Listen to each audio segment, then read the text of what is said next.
My dad bought his first standardbred in the late 60s, and he's always raced horses and owned horses. There was always horses to drive or break or feed or look after, so I was always involved with horses. It's always been a lot of fun, but it's always been a lot of work.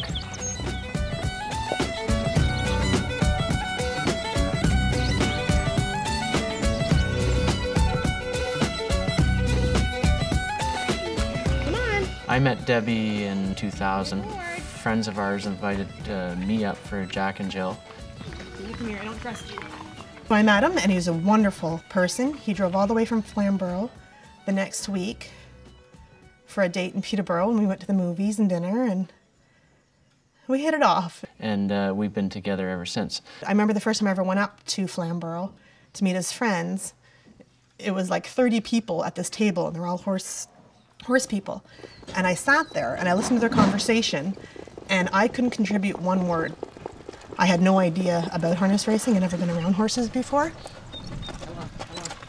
We got married in 2002. We always wanted to buy a farm, always wanted to have kids. Looked at this place a lot and say, oh, we can't afford that.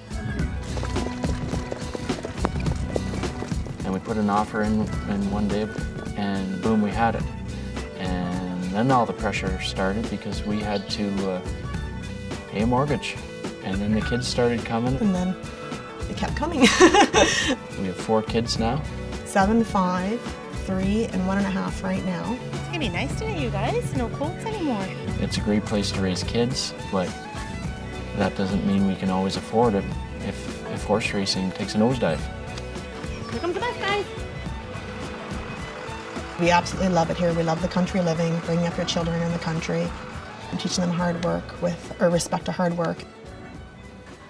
This is MG Jade. And she is one of the most special ones in the barn. This year we decided for me not to look for anything at this moment because we have 11 horses right now, so that keeps us busy. For years I only shod my own. Now I shoe 40 or 50 horses a month. It's a good way to make a little bit extra money. I can't be out on the road looking for horses or trying to race 3 or 4 nights a week. I can go shoe 3 or 4 days a week, be home at night, and look after things at home and help out a little bit. So Haas said pretty much racing will be done by the end of March. Maybe even the end of the year. I'll have to find another job, that's for sure. But I'll still stick with the feed, but 90% of my business is standardbreds. Done the end of December down here. I'll hold his head here. Been in the feed business for about 16 years this June. Pretty well all I've done. Kind of worked on the standardbred, the racehorse clientele, and now, you know, all those 16 years have kind of gotten thrown out the window, which isn't really fair, but you know, I'm not going to be the only one hurting. Let her go a bit. Back in '98, the provincial government, when the OLG put this in, it boosted the purses.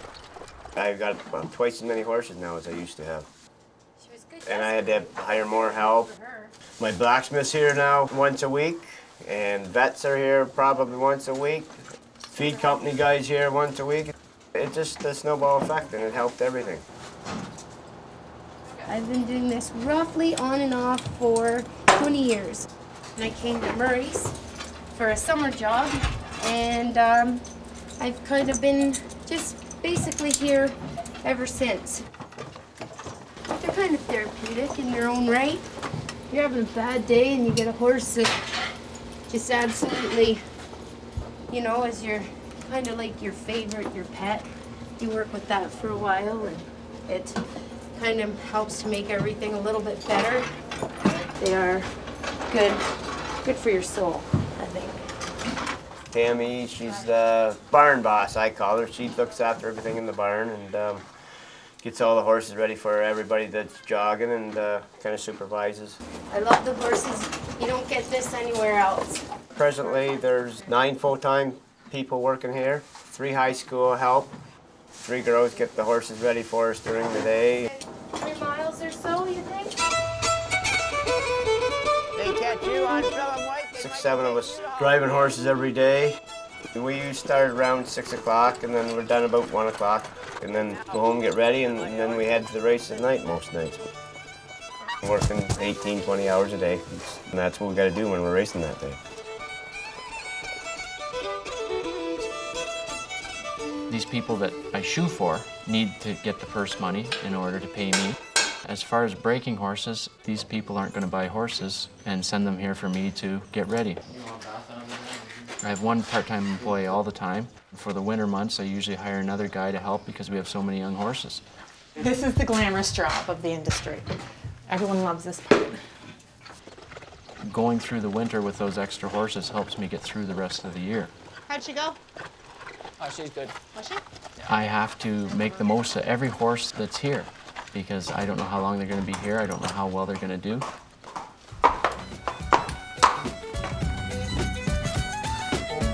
I'm grabbing my shoe. It's a nice horse, Dad. Before the OLG did this, the colts were probably worth in between 10 and 75,000.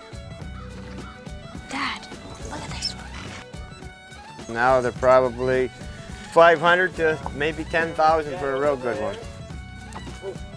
It really deflated their value. This guy's got a hernia. He's going to have to be operated on. I will probably have to downsize. It all depends how many tracks there's going to be left. I will probably have to send most of my horses to the States to race. And I would probably be down to 1, 2 staff and myself. Hopefully the racing keeps going and everything, you know. That's what we're all hoping for. We've lost $100,000. We got a foal, a 2-year-old. We've got over 30,000 tied up to get him to this point, and he's worth nothing. He's worth nothing. Do you want your piece? Benjamin Brown or Double B? Made it for a good night out? Jamie's got 747. I got Rebecca's Legacy. That's a pretty wide open race. Race 1 and 5 is up. Like some nights he's good, sometimes he's not.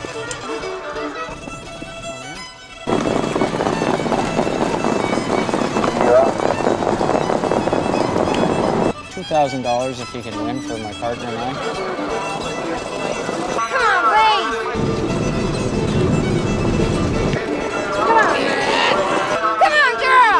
Come on, Marie! Come on! Horse is sitting in front.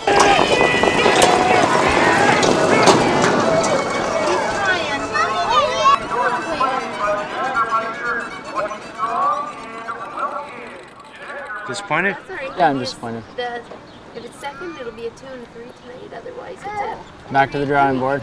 It's just got no real desire to be a racehorse, does it? Oh, was it? I think Jamie and Debbie are going to be in no trouble.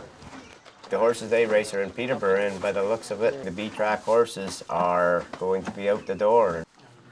Jamie will have to blacksmith, but he'll be only doing pleasure horses. And Debbie, she'd have to find a job. I think Ruby will be back to school today. I think my life will be drastically changed. I don't have a plan right now. It's not like I can stop today and okay, get a plan together, go do something else. I've got way too much invested down here. I'm sure Premier McGuinty would support something that would negotiate us a way of continuing on with the industry because there are so many people dependent on it. I know the province of Ontario is going through rough economic times, and Premier McGuinty's got a lot of stuff to do. Everybody's got to give a little, and hopefully they negotiate and get something done, because it's bad. I think the solution would be a tightening of the horsemen's belts, some sort of fiscal plan that would keep the horsemen going, keep a thriving economic community going, and contributing to the province of Ontario. He'd rather do this in school, I think, but he's not allowed to. Be a lot better for all of us. How was she? Fast? Yeah. She better be.